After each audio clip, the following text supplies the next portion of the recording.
Assalamualaikum warahmatullahi wabarakatuh. Ketemu lagi sama gue, Arkan, di channel Ngobrolin Duit kesayangan kita ini. Jadi gini, lo tahu nggak? Orang Tionghoa di mana-mana kayaknya selalu bisa bertahan, bahkan seringkali jadi yang paling sukses di tengah-tengah masyarakat. Di Indonesia, di Singapura, di Amerika, di Afrika, pokoknya di mana-mana. Mereka bisa bangkit dari nol, bahkan dari situasi susah banget, terus bisa bikin bisnis, punya aset, dan hidupnya makmur. Nah, pas gue baca buku The Chinese Way to Wealth and Prosperity karya Michael Justin Lee, gue langsung mikir, wah, ini dia kunci-kunci yang selama ini cuma dikira mitos, tapi ternyata ada polanya. Dan yang paling keren, pola-pola ini bukan cuma buat orang Tionghoa, lo bisa terapin juga asal mau konsisten. Buku ini ngasih 8 strategi jitu, warisan kuno yang tetap jitu di zaman sekarang. Nggak ada yang bombastis, nggak ada yang instan. Ini bukan cara cepet kaya, tapi cara lama-lama jadi bukit. Kita bahas satu persatu ya. Pertama, belajar dulu baru cari duit. Atau dalam bahasa bukunya, learn then earn. Ini kayak fondasi. Orang Tionghoa tuh punya budaya yang sangat menghargai pendidikan. Bukan cuma sekolah, tapi belajar terus tentang bisnis, tentang uang, tentang dunia. Mereka nggak buru-buru kerja buat cepat punya duit, tapi mereka investasi waktu buat ngembangin skill. Karena mereka tahu, modal utama bukan uang, tapi pengetahuan. Jadi kalau lo lihat anak Tiger Mom, itu bukan karena mereka galak, tapi karena mereka percaya ilmu itu investasi jangka panjang. Kedua, jangan mager di satu tempat. Orang Tionghoa emang terkenal mobile. Dari zaman dulu mereka berpindah-pindah, cari peluang, bahkan rela jauh dari keluarga buat kerja di negeri orang. Mereka nggak takut keluar dari zona nyaman. Dan sekarang itu berlaku banget. Lo harus siap pindah, siap kerja dari jarak jauh, siap eksplor pasar baru. Dunia udah kecil, jadi jangan cuma mikir Jakarta aja, apalagi cuma mikir kerja tetap aja. Peluang ada di mana-mana asal lo mau geser. Ketiga, guanxi. Ini istilah Tionghoa buat jaringan. Tapi bukan sekedar follow-followan di Instagram ya. Guanxi itu soal hubungan yang dibangun dari kepercayaan, saling bantu, dan balas budi. Kalau lo bantu orang, nanti dia akan bantu balik. Bukan karena wajib, tapi karena etika. Ini kayak bank relasi. Lo nabung bantuan, nanti suatu saat bisa ditarik. Nah, makanya orang Tionghoa tuh jago banget jaga hubungan, bahkan sama orang yang belum tentu bisa langsung ngasih untung. Keempat, hindari utang yang nggak perlu.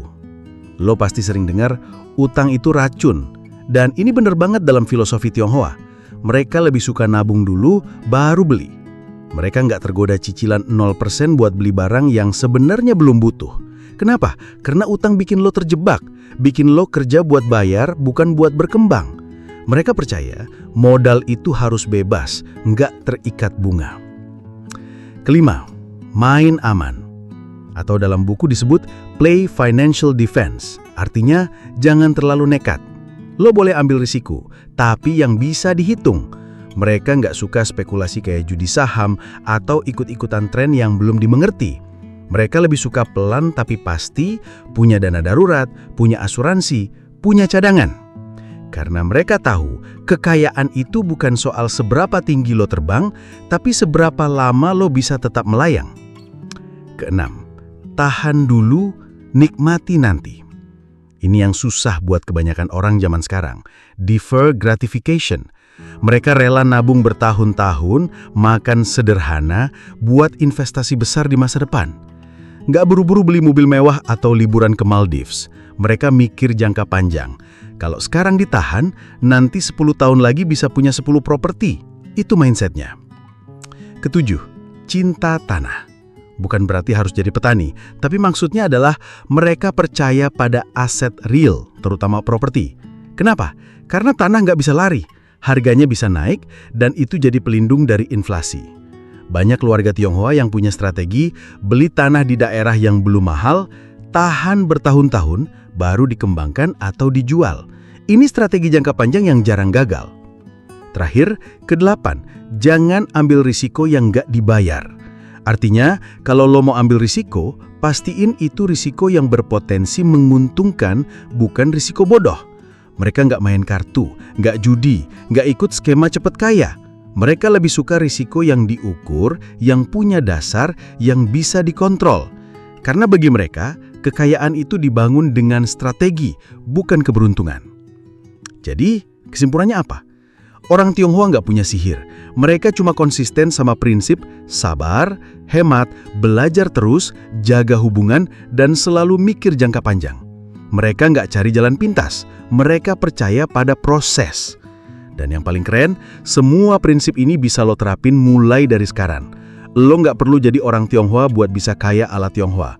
Lo cuma perlu disiplin, sabar, dan punya rencana. Jadi daripada lo boros buat hal-hal yang cuma bikin senang sebentar, mending lo mulai nabung, mulai belajar, mulai bangun jaringan. Karena kekayaan itu bukan soal seberapa banyak lo punya sekarang, tapi seberapa baik lo membangunnya dari sekarang. Santai aja, yang penting jalan terus. Lama-lama lo bakal lihat hasilnya. Sampai ketemu lagi di konten berikutnya. Kalau lo mau terus update info tentang investasi, pengelolaan keuangan pribadi, dan psikologi keuangan, jangan lupa subscribe channel ini ya. Terima kasih sudah menonton.